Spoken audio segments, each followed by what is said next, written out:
On the way to Nadia McCaffrey's home in Tracy, California, I stopped by the Lafayette Crosses. It's a sobering sight, especially so since my visit coincided with the 4,000th American soldier killed in Iraq and the beginning of the 6th year of that war. Jeff Heaton helps maintain the crosses. Typically on Sunday we have volunteers come out and build crosses. Each cross represents a soldier that has died in the Iraq War. At this point we have over 4,000 crosses, and we have found that it just draws a tremendous amount of attention from the community as to what we're doing here. And when people drive down the freeway and they see it, they just have an immediate sort of emotional response. We're right across the street from the BART station, and we felt it was really important to put this memorial here so that people are reminded in their everyday life that there are soldiers dying in Iraq, and there are families that are experiencing the tremendous devastation of having a loved one lost. And it also just brings a lot of satisfaction to us to come together as a community and mourn with those families that have lost a loved one, and just feel like we're doing something. It's so frustrating to just sort of watch this war continue, and to not at least, we need to at least come out and make some sort of statement, and this is what some of us have decided to do.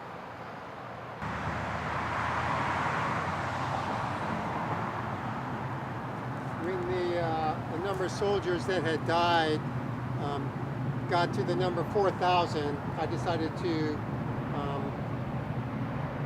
commemorate that time period by making a mosaic cross.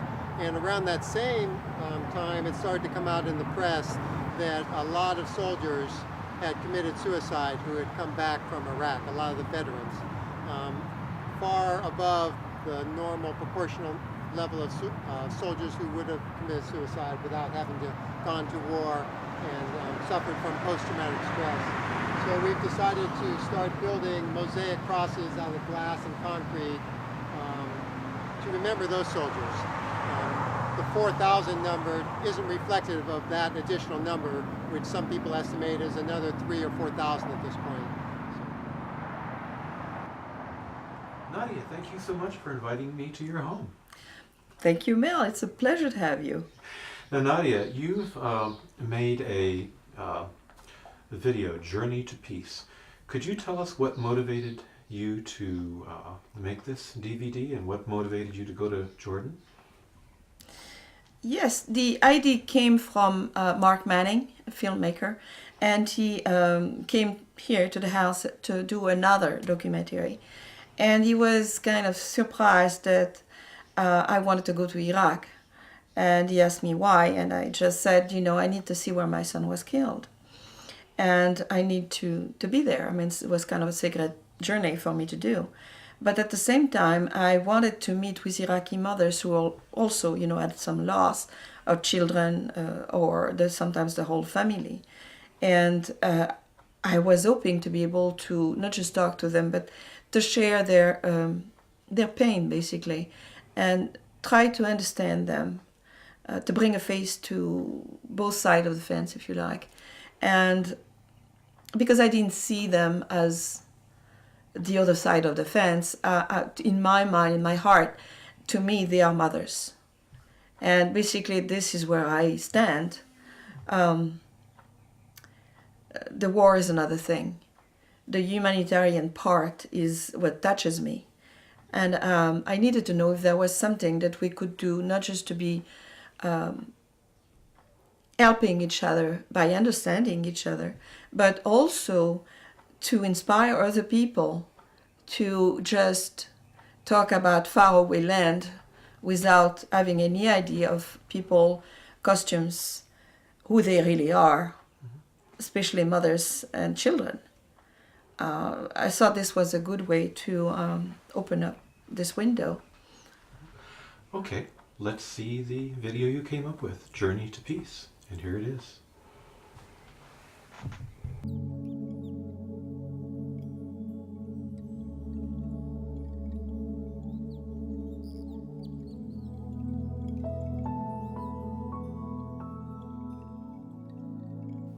we talk about war and peace, we know that the war lies very much in our way of thinking, our way of living our daily life.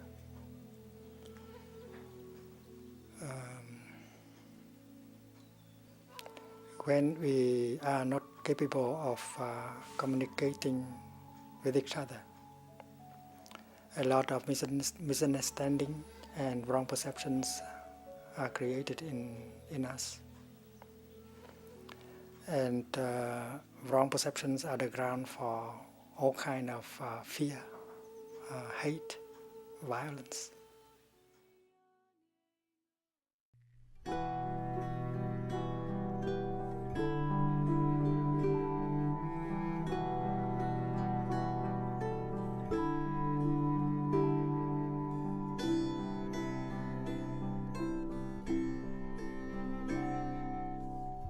He enlisted the day after 9/11, and he wanted to make a difference. He wanted to help his country, and he wanted to help people. But he never thought that he would have to be deployed to Iraq. He never thought that a second.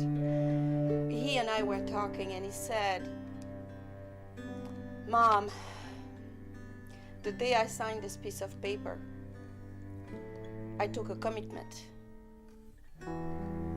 And I'm going to stand up for it."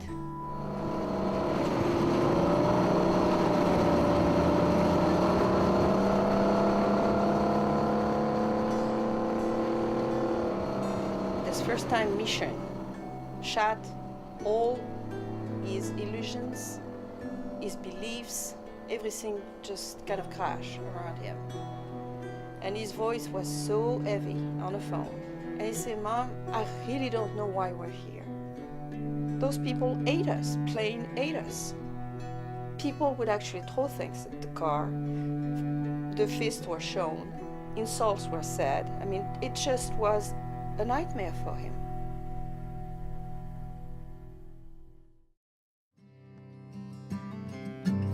And the very last picture of him that I have, I don't want you thinking I'm unhappy. he's holding some flowers given to him by the children. What is closer to the truth? His face is just filled with joy because of this little gift. That if I lived till I was 102, But to the end, he has helped people. just don't think I'll ever get over you. If I would have been on his place, I would have done the same thing.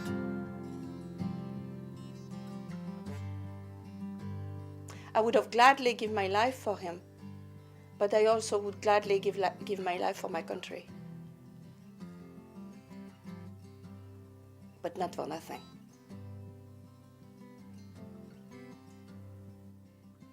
And I mean it. I feel connected to Iraqi mothers who have lost someone because I lost my son, but because also of the suffering. Nobody else who has not lost a son or a daughter in this conflict can say that they understand me, because they can't. No one can unless you've been there. And I came down with the feeling that we, as parents of a soldier who's been killed in Iraq, should really take a big step forward and have our voices heard, because we all want to stop this. We are not very many, we are 5 families who have come together, our parents, and we feel the same. We don't feel any revengeful thoughts, or we just want to stop the war, stop the killing, stop the suffering. And we believe that it's really up to us if we want to make the first step for peace, it's not going to come from our government or any government. I think it's people to people, mother to mothers, parents to parents. This is my first time here. It's very important to me. And I want everybody in this room to know I never for 1 second, once I received a phone call telling me that he was killed, thought of aiding or showing any resentment to Iraqi people. That's why I came. And my son also loved the children, the Iraqi children, and also the family who have suffered. There are mothers over there in Iraq who, like me, have lost someone who shouldn't be dead now. And we have to talk about this, we have to stop this. There is too much killing going on and it's enough. I can't stand it anymore, okay? That's why I'm here today. We can say that we are from one of the country of the third world. But when we see the lady here, that she's a mother, that she can say her opinion, but in Iraq, there is many mothers haven't money, haven't education, haven't يعني ما عندهم ثقافة ولا واصلين إلى حد أن يعبرون عن رأيهم، فقدوا أزواجهم وفقدوا أبنائهم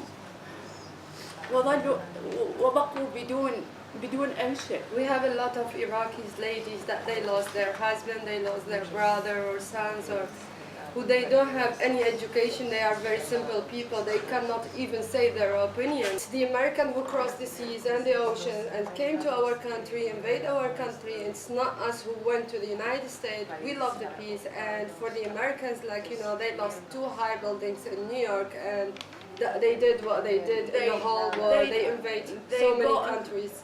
حاربوا أفغانستان، حاربوا العراق. فماذا نفعل نحن عندما دمرت جميع بلادنا؟ دمرت بالكامل. So what you expect from us when the Americans destroyed all our country, like you know, they full destroy our country.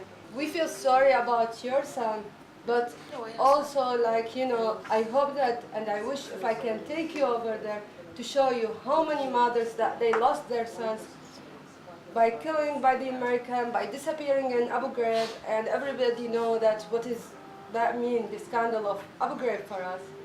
So don't blaming the people over there, and we understand you, and we will support each other. We will share our feeling, the sad feeling and the happy feeling. No, I want to end it. I want to stop. We will support you.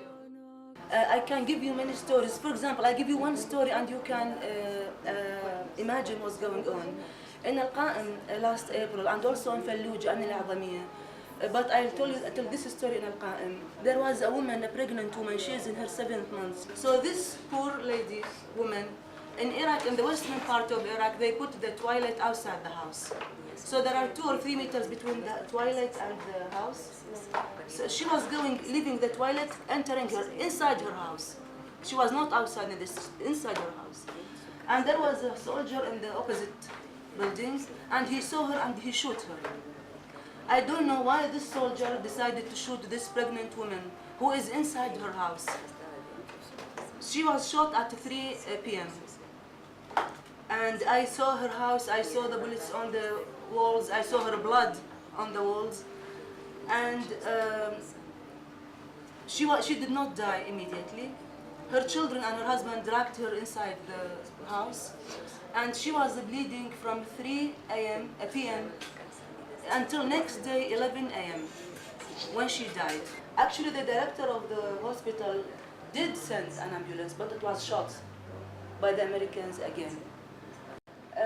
So when you hear such a story, and when I listen to an American mother, and also not only many mothers told me that they want to complete what their sons were doing in Iraq, working for peace. This is a big lie. You were cheated and we were cheated. This is a big lie. They are not there for peace. They are not for war even. They are simply slaughtering Iraqis. It's a genocide. They don't care about us. They don't care. When a bomb happens, a blast happens in some place, they take the American soldiers who are wounded and they leave the Iraqis to die, to bleed to death. So this is the real situation. They lied to you, they cheated you, and they are cheating and they're killing us. That's why we're here. You see, we need to bring the truth back.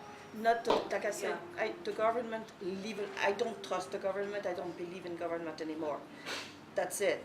But as citizens and as parents, we have to get together and try to expose this truth, bring it back to us, show it to people like us, people who will understand, people who are citizens, simple people. And if we can succeed in doing this, then there may be some hope to stop it. We have to stop it.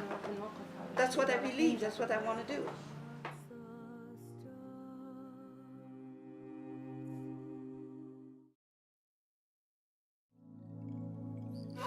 This pain is never going to go away. I have to learn how to live with it. And I accept this. But I'm not going to be seated and watch all this suffering without trying to do something about it. Like I said before, the same thing is happening to many Iraqi mothers who don't want this war to go on either. Some of them are like me and feel that we have to exchange the suffering with love.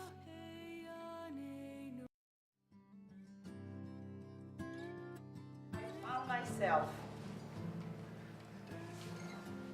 saying inside of me very loudly, and I never thought I would say something or sing something like that I was thankful to God to have taken my son so he wouldn't see the atrocity going on. I actually thank God for my son's death before all the killing happened. One day I asked Patrick, if you have to take a life, what are you going to do? He had 2 children, 3 and them. He never thought of it. He didn't want to go to Iraq at all. And he couldn't answer me. He didn't have an answer for me. Actually, he never did. He didn't know. We have to be realistic about what is saying here. We don't want to trust our government anymore. We can't afford to. They have lied to you, they have lied to us, they have lied to the whole world. We have to get together. We have to respond to the atrocity and the madness going on with as people, as mothers, as fathers, just people to people. We must do it.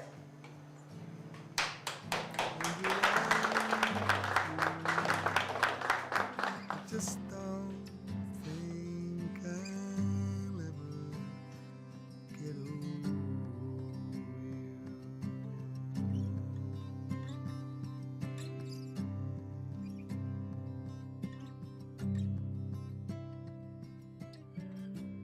To learn, to see that not only you suffer, but the other person also suffers. The other group of people also suffer. And when you touch the suffering in other people, you understand. And when you understand, you are not angry anymore. You want to help. And when you want to help, compassion is born in you. And when compassion is in you, you are protected. You don't suffer anymore. And you are motivated by the desire to do something, to be something for other people. And that is peace.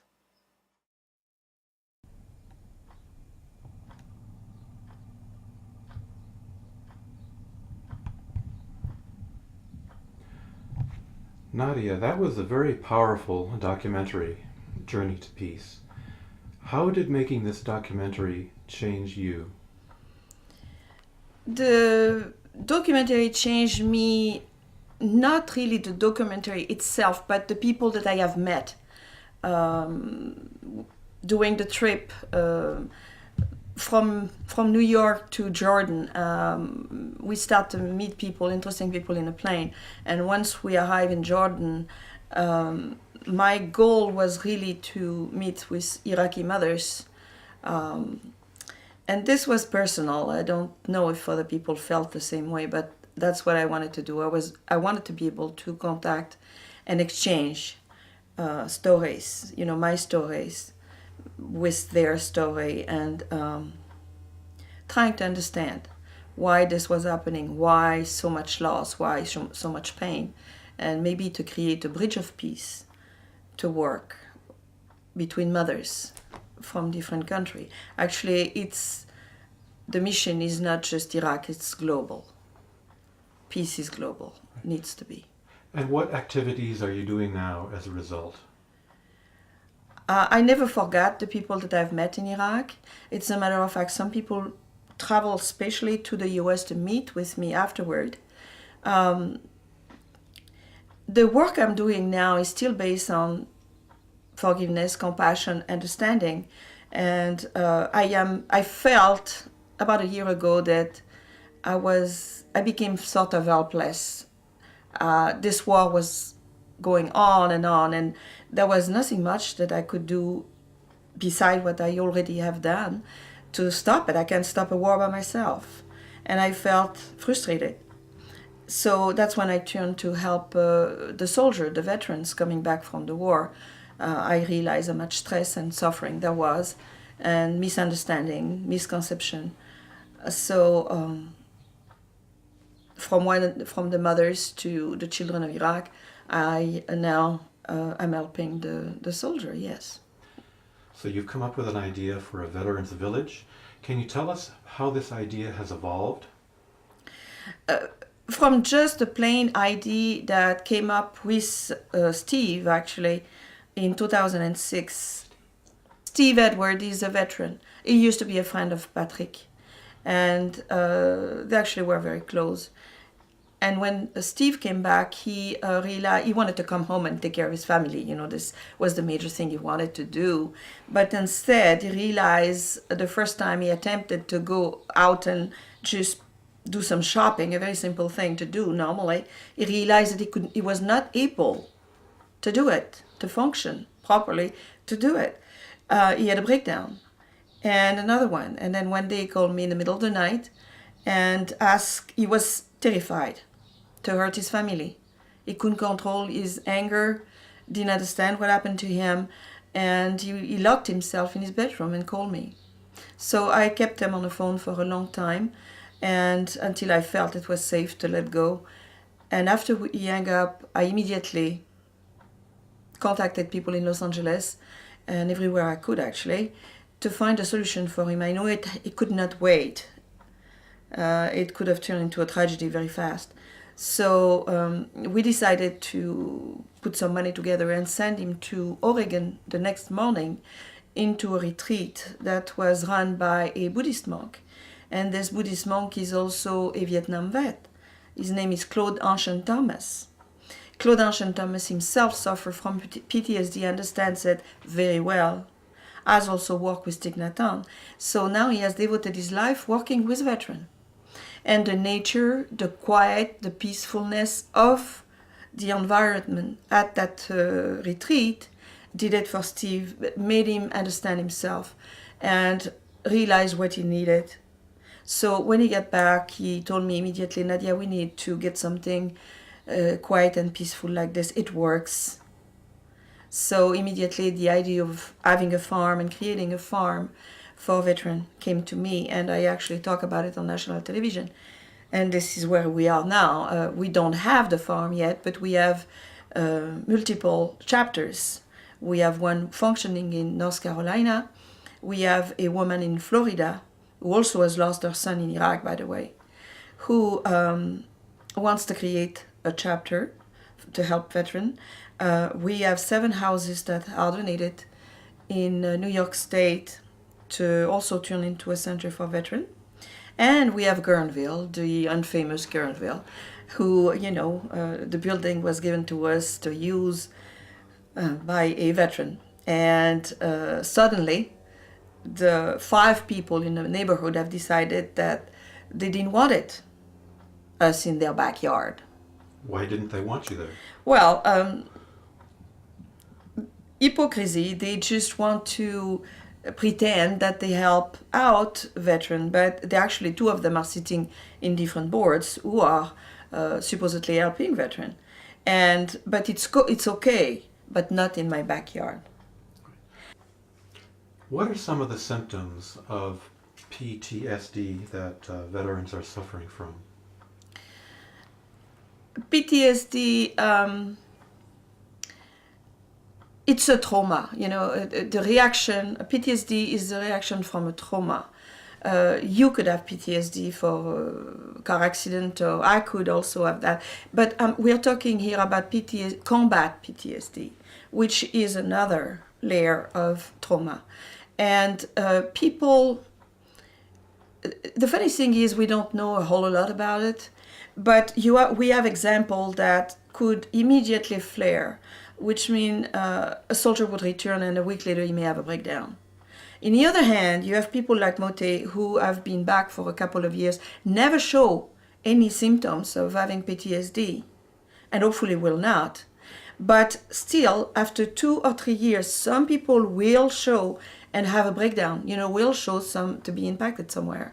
You also have brain injury, mild brain injury, and more serious. So those are not predictable.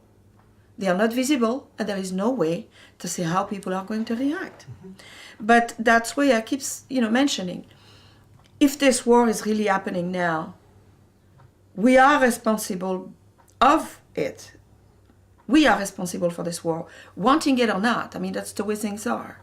So I feel like each community has a responsibility to wear our soldier. They are coming back all over the US. They are not just coming back in big cities or here or there. They are coming back everywhere. And if we are not responsible enough to help them recapture their life or their lives, then what's going to happen? Because 600,000 veterans are in the street, are homeless today, including the Vietnam vets. But can you imagine 600,000 veterans?